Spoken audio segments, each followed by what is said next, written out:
While dealing with mental illness may not be culturally appreciated, it seems, at least with these sojourners, that the journey can bring about remarkable and insightful wisdom.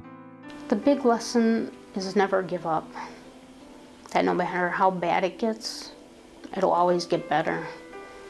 And that you really got to look at yourself and treat yourself with love and respect. Big lesson for me as a suicide survivor is that there's a lot of anger involved when someone leaves you through a suicide, and it can take a long time to get through that anger, but it's certainly worthwhile because I finally got to a point where I couldn't be angry with an illness. Hopefully someday someone will be able to say, I don't know if this will happen, yeah, I was just crying in my closet for an hour, so I think I'm going to go see a doctor, and then it won't be, there won't be the stigma attached to depression as there is now and as there was when I was going through what I was going through. If I were to talk to parents, I'd say listen to your gut and you follow it.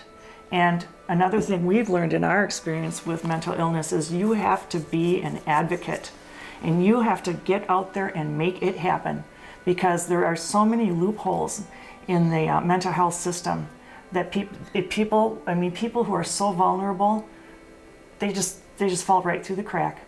There was a period where I was very angry at Theresa and at God.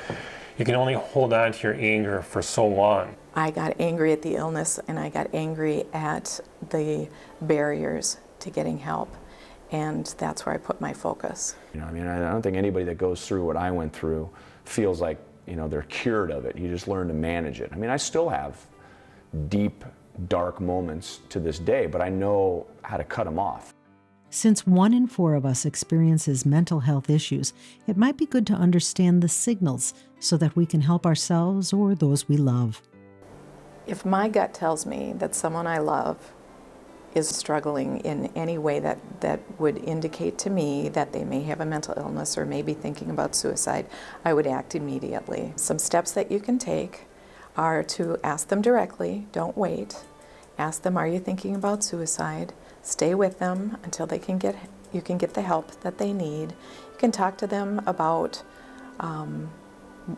what would you like us to do at this point? Do you want me to go with you to the hospital? Do you want me to call your doctor? Should we make an appointment? I'll go with you. Signs. If a person were to notice extreme behavior in an otherwise pretty peaceful child, and in her case we noticed her withdrawing more and spending time alone.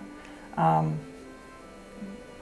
sleep patterns were off. She was not sleeping at night and sleeping a lot during the day. Eating patterns were disturbed.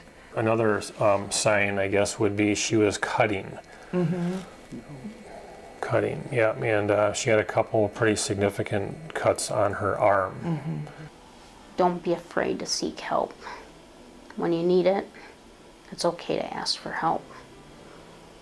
It's okay to just be yourself and know that it doesn't always have to be this way, but you have to work at it. It's not like, oh, I'm going to flip a switch and I'll be fine. It's a lot of work. It's working on your spirituality, therapy, medications,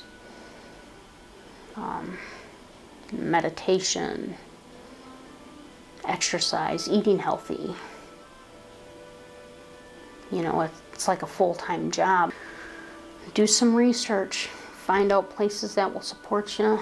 There's a lot of different mental health agencies out there that will support you. There's support groups out there, NAMI connections, and there's ways to develop support groups. Sometimes it may not be family. Maybe it's your made-up family, those friends that are close to you that, because your family isn't ready yet to accept that you have a mental illness. Or, or they feel ashamed. So the first step is just to reach out, just share it with somebody, just let somebody know how you feel. And there's a solution, and there's an opening of a window to a dimension of our life that we weren't even aware of that's causing us to behave and feel the way we feel, go to a doctor. Doctors are trained to deal with everything. See a professional counselor.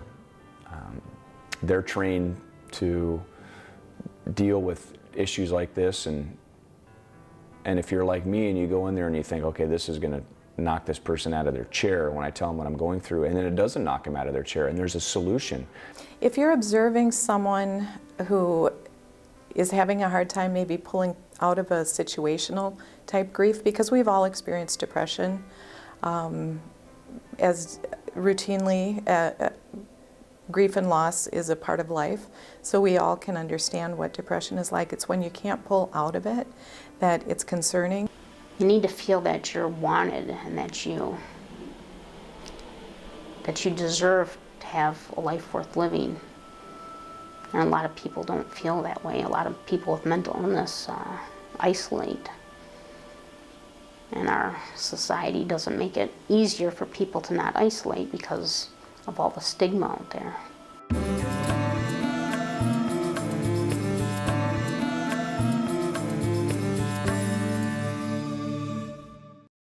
Moving always towards profound love of God and neighbor without distinction. This is the mission. This is the movement. We are the community of the Sisters of St. Joseph of Carondelet and Consociates. And we invite you to join us.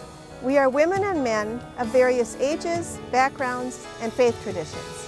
Sisters, commonly known as CSJs, founded this movement over 360 years ago in France. Then, as now, women respond to the needs of the times through work and prayer in community.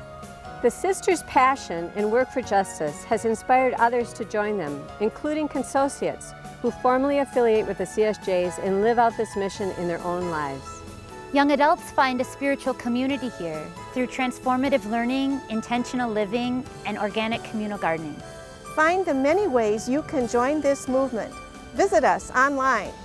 Together, let us build a world of peace, justice, and reconciliation.